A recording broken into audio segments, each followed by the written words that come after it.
Now, Dylan, you were just on a property the other day that was kind of a redo.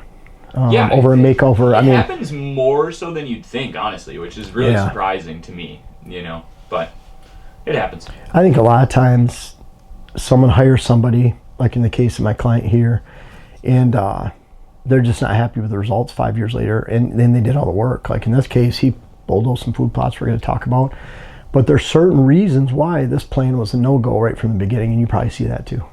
Like they're gonna put in someone else's plan, and you can look at it and say, this probably wouldn't have worked right from the beginning, based on a lot of the concepts we teach. So in this case right here, it was a redo, and he worked hard at it for a few years. We've had people work hard at it for 8 or 10 years. It's a big expense to hire us or anybody else to come out. But I want to talk about some of these concepts. So the way I see deer relate to each other, the way they are out in the wild. I mean, think about it. We basically scout bedding areas for a living, and how deer relate to food sources and property and hunting pressure. That's what we do. That's what we analyze. You're doing that as much as you're looking at the property, because you have to explain why the deer are acting this way and why this isn't working. You can't just say, well, it's not working because it'd be better this way. Well, what's better about it? So in this case right here, this 45 acres of woods, very poor design.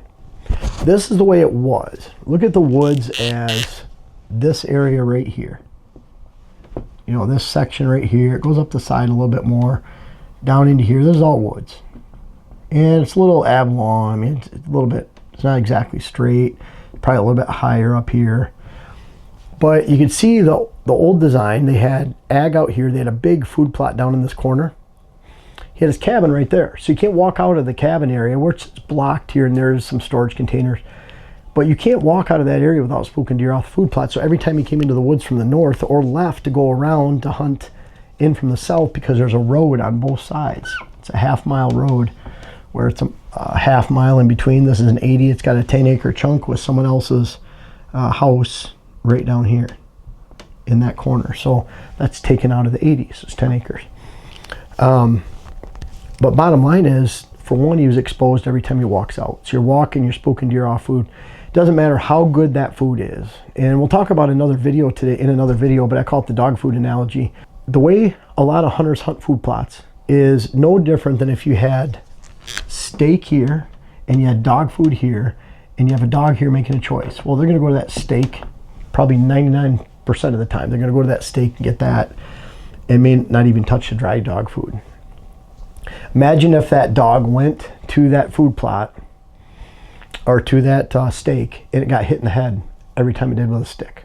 Not that we'd promote that or want you to do that, but imagine that dog goes to the steak, you hit it in the head, hit it in the head, hit it in the head. It's a conditioning pattern, and they realize that it doesn't matter if that's great food, doesn't matter if it's a steak, doesn't matter if it's the most beautiful food plot.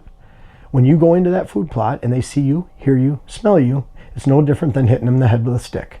It's a negative reinforcement, negative conditioning, and guess what? They'll go over here to this food right here that might not be as good. So in this case, yeah, maybe it's better to keep the food out in the ag, and I think there's some way that you could do that, but in his case, he wants to maintain the ag for right now.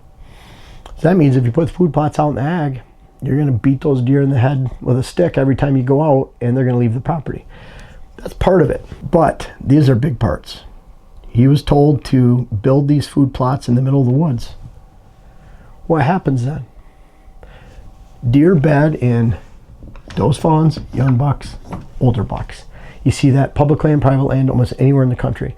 It gets a little blown up when you have 20 acres in northern Ohio and there's not a tree for 2 miles in any direction. Then they get forced on top of each other, but even then, those mature bucks don't like to live right in the middle with the does and fawns and young bucks. They'd rather be off to the side somewhere.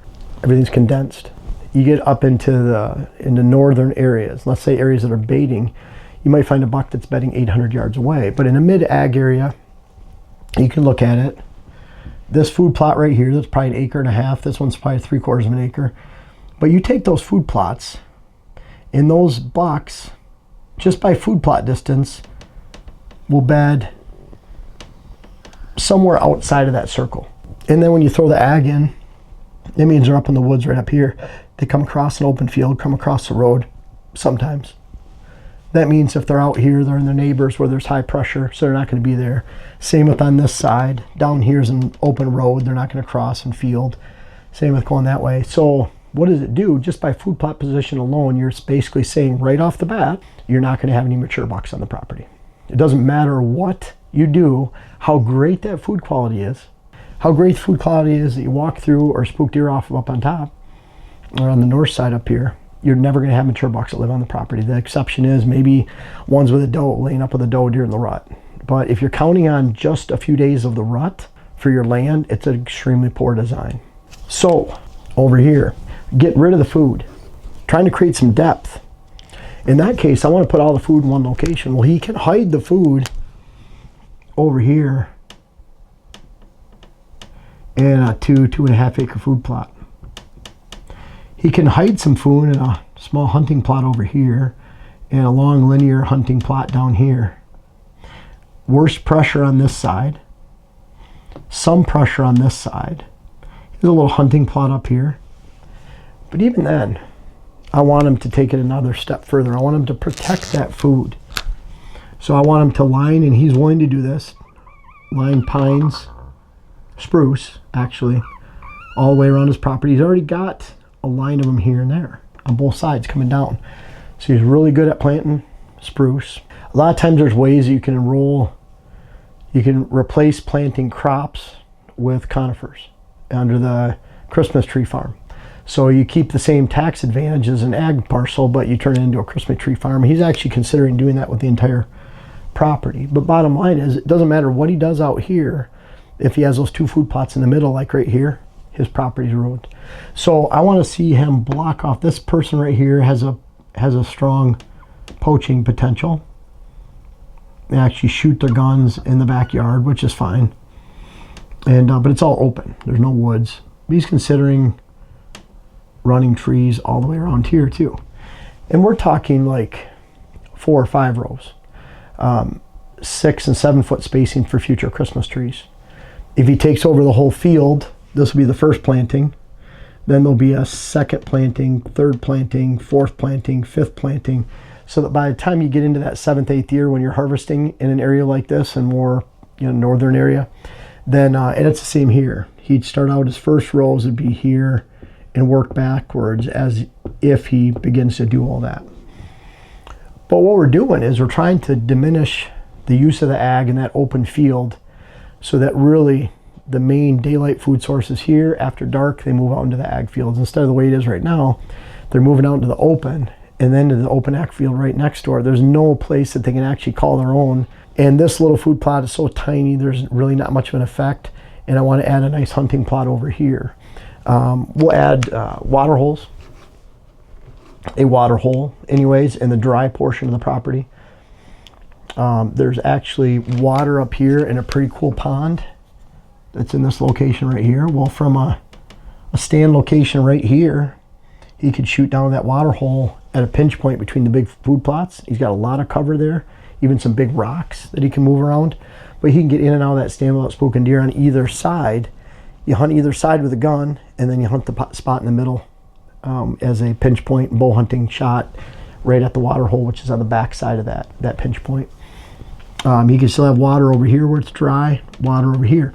Water doesn't infringe upon your neighbors. You could have deer that come in from your neighbors, hit a water hole and go back. The neighbors are none the wiser. But you put a food plot there, and deer are only going to hit in the afternoon. That means you're going to put those deer on your neighbor's property to hit that food source. Water hole is just a cruising spot. So during the rut, pre-rut, second rut, when it begins to get a little ruddy, those mature bucks will come out of there, so they can come out of the center of the land, hit the water, and go right back in. This way, you develop enough depth. The little hunting plots don't infringe on that depth. They're only infringing on that depth a fraction of what a big food plot is up here. So let's say he ends up with 3 acres of food. You'll have a quarter acre, or a quarter acre, half acre, and then 2.5 up here. So that 2.5 is several times greater. When you're talking a thin food plot down here that doesn't infringe into the land very far, same with here. So you end up having a core area in here where you can actually hold mature bucks. As of right now, there's nothing. So, and then he can make some, I want him to improve the timber. That's another thing too. Pretty open, there's a lot of aspen here. So if he can't find someone to come in and harvest aspen and get those 7,000 to 8,000 shoots per acre, that I'd love for him to go in there and create 1/4 to 1/2 acre pocket cuttings. Now, if he wants to harvest them on his own, which he has the ability to do, that's great. If not, just leave those pockets there like we do out here. Develop all those thousands of shoots per acre all around that cutting, let alone within it. And then that cutting makes it so you do that every 50, 60 yards throughout the woods. Think back to the 50-yard rule.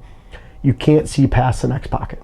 And so now you're creating an area where you have tons of browse and the deer feel secure. And that way you're compartmentalizing that area without compartmentalizing it too much. Because in this area they do have wolves, and that buck doesn't want to sit, or deer in general, and only see 10 feet in front of them. They want to be able to see a good 20, 30 feet. And so now they can choose where they want to bed, either in the uncut timber, in between the cut timber pockets. But bottom line is he can work on that. The cool thing about all this is a one season flip. You work on it right now into the season. He has the equipment to put the food plots in, or if someone hired it, whatever. The bottom line is he can flip this around in one season. He can even go into these food plot areas, and I recommend planting switchgrass. I recommended cutting all the way around each one of those, cutting the aspen, getting it off the edge so it didn't turn into a horse arena effect with a wall all the way around it. But then you'll get shoots going out halfway into that field too on both of them. So you get aspen regeneration mixed in with solid switch in the middle.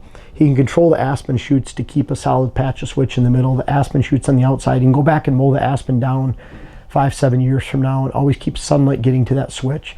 Now you have that thermal protection from the switch right in the center and the heart of your property, which is also the heart of the bedding.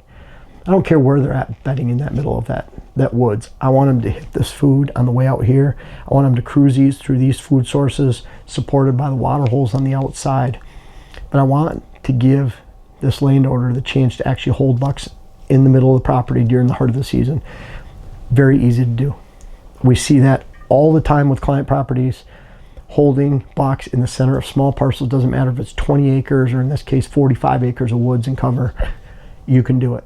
And it only takes one season, because those deer recognize stress very easily from one year to the next. They recognize new food sources immediately. Mature bucks have a home range of over 3 square miles. 95% of that's at night. You're only working on the daylight movement of that buck, but at the same time, he moves 3 square miles at night. So he'll find this. I don't care if he finds it until mid to late September, early October. Great timing for the hunting season. Problem is, if he's not there all hunting season because you fragmented the land with food in the wrong locations and wrong approach, then there's nothing you can do for the quality of the food. You're just beating the deer in the head with a stick every time they come into that food source, and you've destroyed your property. You can't do anything about it other than completely do the opposite, which is what he can do. We talked about him planting some. He wants a little hunting plot by the cabin for his daughter.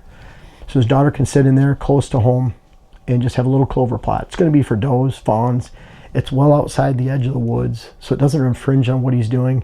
It'll draw a couple does here and there. I can't imagine a mature buck's going to be out there except under darkness, because he's going to go feed here, and then he'll feel comfortable going over there when there's no people around. So no harm, no foul up there. They get some summertime viewing on a little clover plot, and it's not going to put any surrounding in a heavy layer of switchgrass. He's going to look down into it, so it'll be pretty hidden at that, but a great spot to shoot a doe or two when they want to, and to get his daughter more involved in hunting. So I hope that makes sense. We get to go see a lot of these properties and redo, which is one reason I like going to a lot of properties. You know, go about 70 this year, and that's down from 125 in 2020, because I just want to be at home more with my kids and my wife. And I don't like missing things that they're going through right now. And we'll just continually push that down, open up the business in other areas. But I want to go on properties because that's when you learn. And so even like this, I can look at it ahead of time with those food plots in the middle. He sends me diagrams, all our clients do. You look at it and say, this is an easy fix. And it really is. It's an easy fix. You can do it in one season. And I can't wait for him to flip this property around, because we'll get some great feedback in the fall. And it'll be a joy to watch this client do his thing and experience a higher level of success than he's ever had on this property just this fall. Hey guys, thanks for watching the video all the way to the end. I really want to remind you about our food plot seed company, Pure Wildlife Blends. I even have clients that don't realize we have our company. But the food plot seed blends are flying off the shelves, and that's a great thing, and that always happens this time of year. I encourage you to check out everything. Again, purewildlifeblends.com, links in the description. But at the same time, we always carry inventory. So if you are the type that puts it off to the last minute, order it in July, we'll have it. But in the meantime, check out purewildlifeblends.com. We have a lot of different seed blends, pollinator blends, wildlife blends, switchgrass, everything that you need to plant great food plots and great wildlife plantings this season.